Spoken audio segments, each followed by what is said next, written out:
welcome back to my series in pottery. I am the Crafty Kai, and I am starting my pottery journey and going through a bunch of different projects with modeling clay that air dries. So if you've seen my previous video, I've made a bowl, I've made a cup, and today I want to start off a few tasks I have to do to get this project going, which is a honeypot of fun. My honeypot of fun is a little pot shaped in like a honeybee style or honeybee. What do you call them? Gretchen, don't you dare!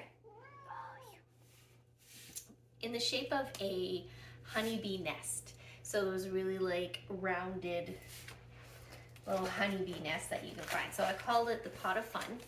And this is my little sketch that I want to do. So I was thinking 7 inches in height. That seems like a lot. Maybe 6, and with the little, maybe 6 inches would be good. And maybe 6 inches. 6 inches wide. Yeah, the widest part, because it's going to kind of taper in. If you see on my sketchbook, it's going to kind of taper in at the top and more so at the bottom. So I kind of decided that my original plan was to use, I had 10 pounds of modeling clay. I was going to do 10 projects. It's already scrapped because I made so many mistakes, and now my recycling bucket is slowly getting full. I'll probably end up just going out and buying more, because that's easy enough to do, and just continue making different things. It was a challenge to myself. It was a challenge to myself to put 10 projects.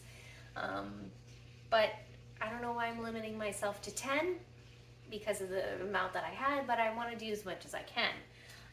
It'll may be a while before I am able to get a kiln if I wanted to change to stoneware. So, that to be said, today I'm going to start with one ingredient that I need to make, which is slip for gluing the glue between the coils that I'm going to be making, because I'm going to do this as a coil built and coil building. So I'm going to have to roll out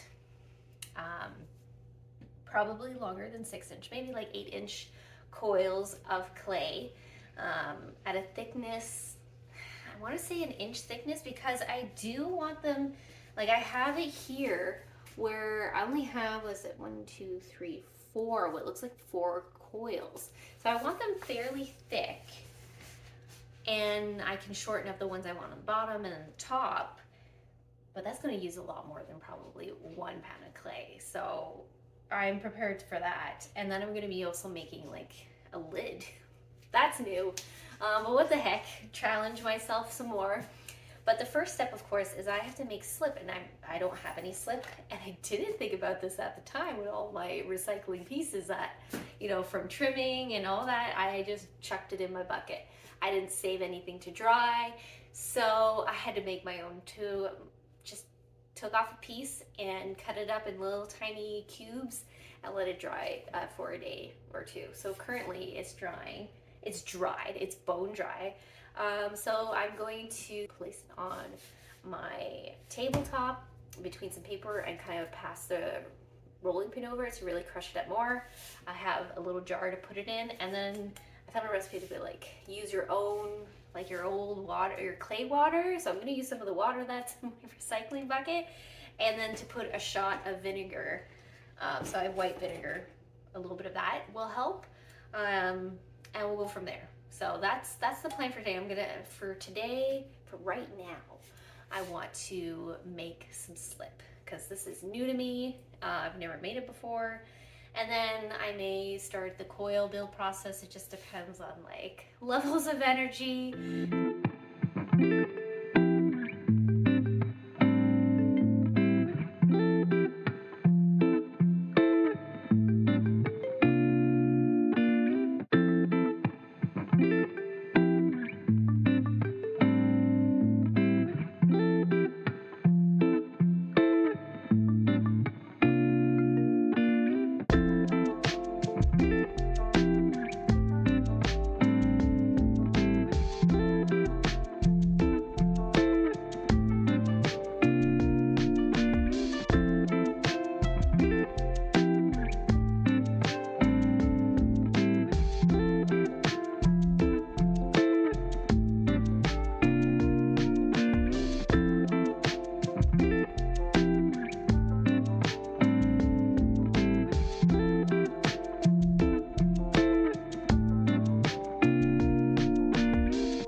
I went wrong somewhere.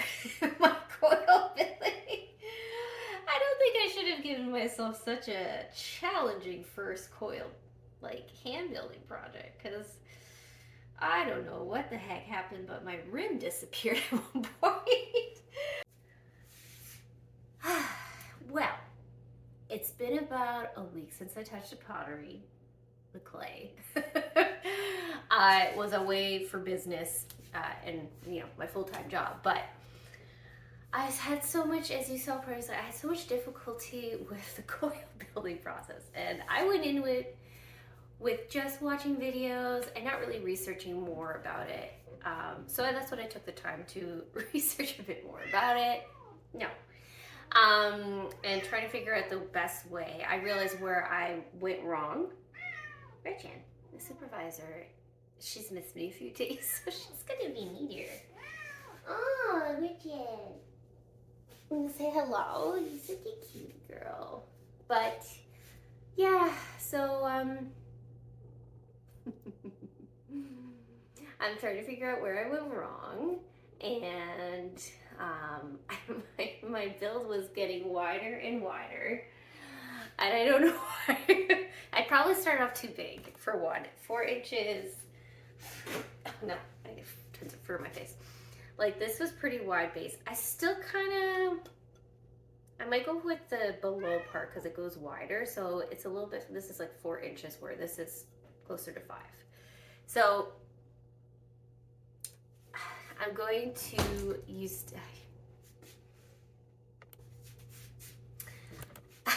Gretchen, don't touch the camera. Ash, you stop doing that. She wants more attention. Anytime I come down here, it's when she's like, hey, no. Anyways, circling back, I realized that starting off was quite big. So I'm gonna go down by an inch because I still want a decent sized little pot. And I probably won't go as high as what I drew. It's just my inspiration, so I'm fine with that. I still want to try to achieve my honeypot of fun. And I'm still trying to figure out like how to go about it. I was using my fingers last time to blend the coils together. But I'm gonna try using these tools and hope that, you know, they have like the rubber ends and some water to help blend it. Gretchen. Shoot. No. So I'm gonna try to use these. Stop nudging the camera. Oh, it's gonna be a difficult one today. It's gonna be hard to film with you, aren't you? Yes, I know. I know. She was just on the couch peacefully, and I came downstairs, and then she's like, no, it's not.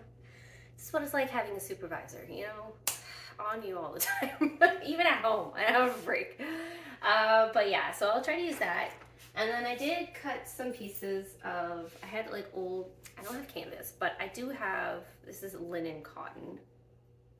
Canvas is like very cotton fabric, but I'm gonna use it. Hopefully it doesn't create any dust or anything, but just to roll out when I do a slab, so I can roll it out on the fabric. Rolling it out on paper wasn't the best, but you know, I was working with what I had. So I finally did some more research and figuring this out. And I don't know why I'm throwing myself into it. I'm like, we usually start with pinch pots when you're doing hand building activities. And I'm like, no.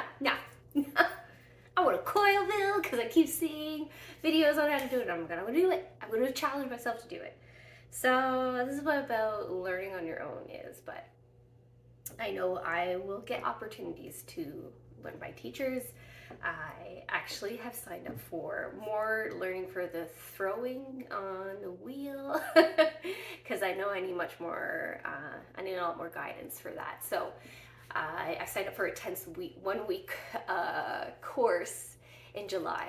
My week off from work, I'm gonna do a pottery course. Anyway, sidetracked. And I'm gonna reuse, I put the clay that did not work out just in the bag with a little bit of water, so it's still moist. I'm going to wedge it and use what I can. I'm going to go thicker with the slab. It was really too thin last time. So I'm going to go for like probably ½ inch, close to ½ inch. I was like 1/8 to 1/4 of an inch last time. So it was falling apart between the weight of the coils. So that is the plan of action for today. I'm hoping by the end of my couple hours of session, because I like to do these in 2-hour chunks, that I'll have some shape of a form of my honeypot to work with, because we'll see how it goes. Anyways, let's do this.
So I have 4 coils on here now, and I think I want to leave it like that.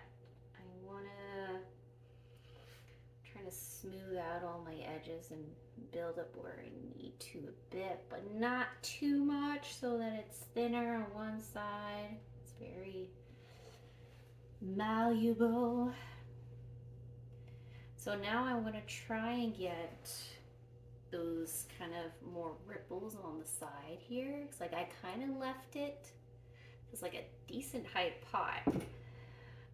I decided to leave it like more squat because I was just, that was a lot of coils to build out, and I decided to kind of diminish the size, like reduce the size that I was originally planning, because yeah, I just pivoted.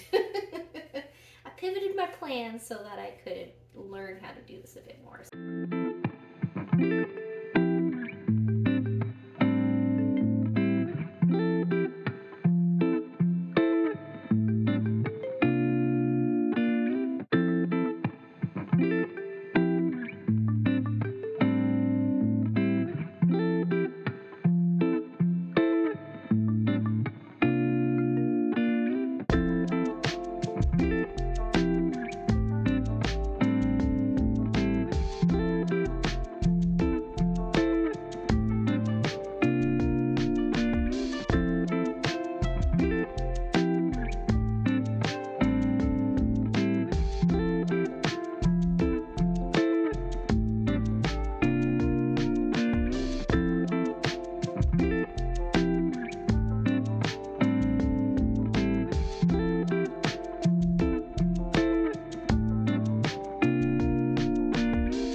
Wow, that was, oh jeez, my back. That took a couple hours, closer to 3. I just cleaned up everything. I have it drying. I will show a closer view, but pretty happy how things turn out. And I, of course, deviated from my original sketch a bit, because remember how high and large this was? I went squatter, and I changed like the little handle, because I was like, well, why not? I'll make a little bee. So I'm going to show you what it looks like. But I'm going to leave it to dry. I'm going to check on it more periodically, because it's just a thicker, like the clay is thicker than what I was used to with throwing. And the lid is thinner, so it's going to be drying at different stages. I'm going to wait for the lid to dry a little bit so that I can then put it on the bowl or the pot to dry together, because right now it's a little, like, I rolled it probably 1/4 of an inch, so it's flopping in the middle, and so I want it to dry on the top of the surface before I attach the bee. So I'm going to wait for that to dry a little bit, and then I'll be able to attach my little bee that I did, which turned out pretty cute, I have to say. But I will be assembling, or no, I'll be carving a little bit and cleaning up once it's leather hard, and that will probably take 3 to 4 days. So I will see you back then. And it's been a couple days. I'm back with the Honeypot of Fun. I don't think I explained why I keep calling it a Honeypot of Fun.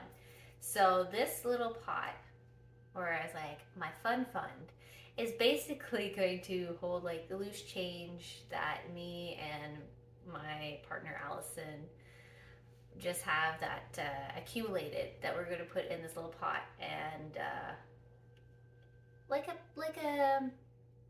pig bank, like a piggy bank. But I've had a Honeypot of fun. And so that's what the purpose of this little project is for. And I thought it would be cute.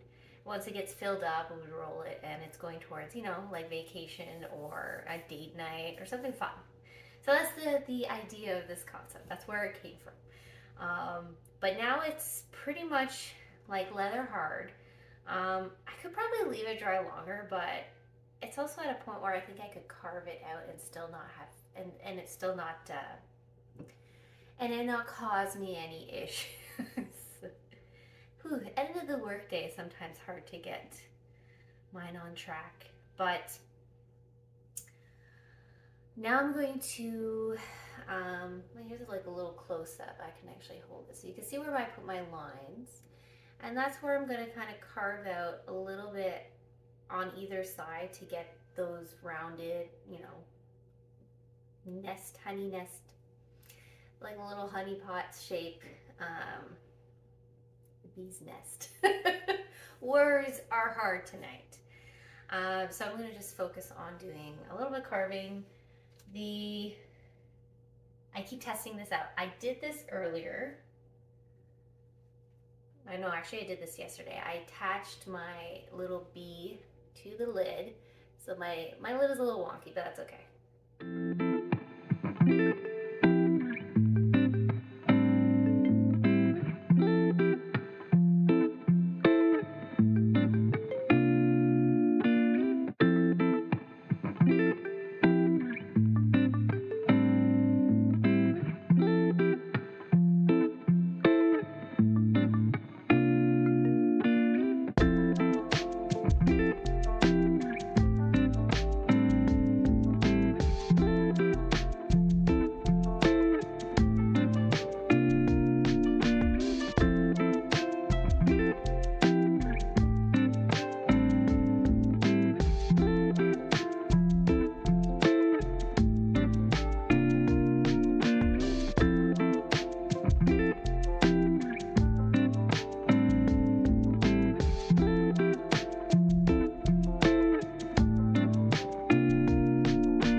turning has been completed, or curving. What is the term when you do hand building, coil building?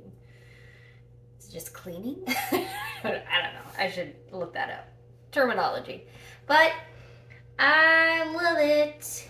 It's getting that little beehive look. Here's a little close up. So I wanted to, yeah, you can see it from this angle. You can see those divots. It's just a little texture. So now I'm just gonna leave this to dry completely, and I can't wait to paint it. I have a really fun idea that I want to try. So I'm making a lot of noise here. I need a leaning spot. Yes, so the painting style that I was thinking of doing is replicating like when you see bubble glaze. I'm gonna try and do that with maybe watercolor, maybe acrylic, and do like a whitewash on top of this, and then do bubble of yellow, oranges, and maybe like a light brown. So it looks like it looks like it looks like overflowing honey on the pot. So that is the plan. My inspiration, I don't really have any because I've just seen the bubble art. I'll look up some inspiration, see if I can find some with yellow and oranges to kind of get an idea. But yeah, so now it's time for this. I have a tendency to just like spinning this. I really like how this turned out. I'm gonna give it a close-up view.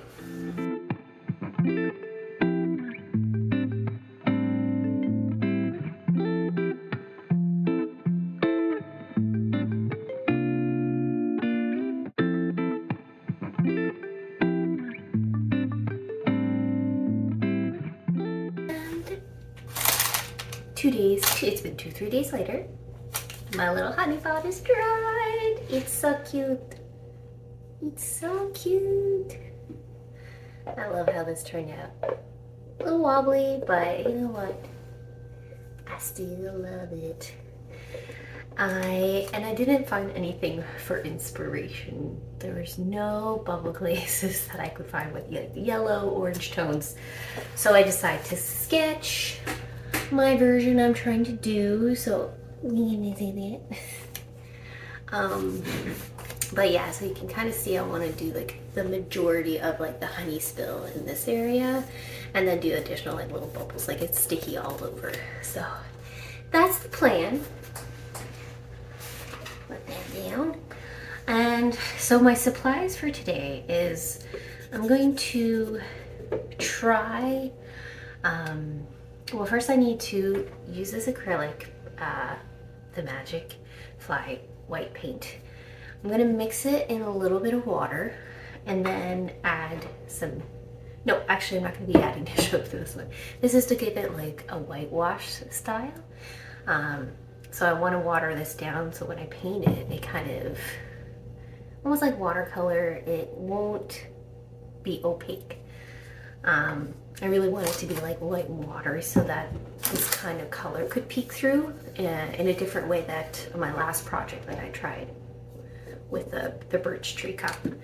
So I have that, and then I have these two watercolor paints. So I have it in yellow and yellow ochre.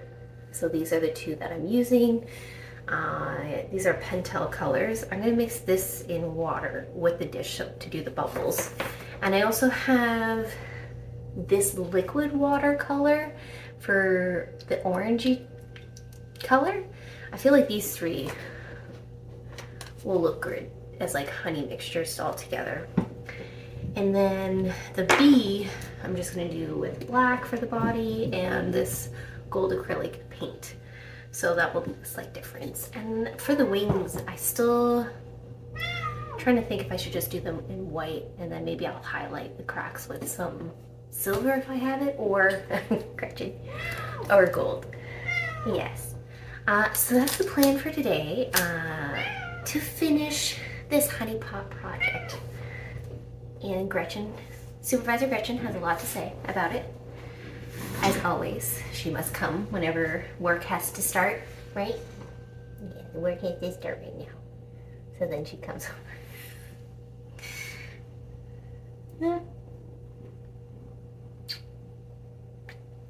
Yes, I know. You always do this. She's like always on my back for work. All right, let's get, I'm gonna start getting my paint mixed up, and we'll go from there.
Look how cute this looks. Like, I have to say, it looks so cute. Look at it. I'm gonna do some close-up shots so you can see more in detail. The bubble painting technique didn't work as much with the lighter colors. It did take into certain areas, but I do think it looks like honey dripping over. But just look at this bee. Just look at the bee. Oh, her little face is so cute. I'm really happy how this turned out. I love it. I love my little honeypot of fun. So it's pretty much done. I still need to put a sealing coat of Mod Podge, but this is pretty much the final product. What are your thoughts? What do you think of the Honeypot of fun? Would you have done things differently? Do you have suggestions on how to do bubble paint technique on pottery when it's not glaze, it's just paint? I did like little drops of the watercolor, mix it with a bit of water, and then I just a little squirt of soap. It kind of worked and it kind of didn't. But it's still pretty cute. And I added some little dots of gold, so I just think that it highlights it. I don't know if the matte Mod Podge will let it shine through. We'll see what happens at that point, but I'm pretty proud of this little project. If you can, please drop some words of wisdom and kindness down below. I would appreciate that.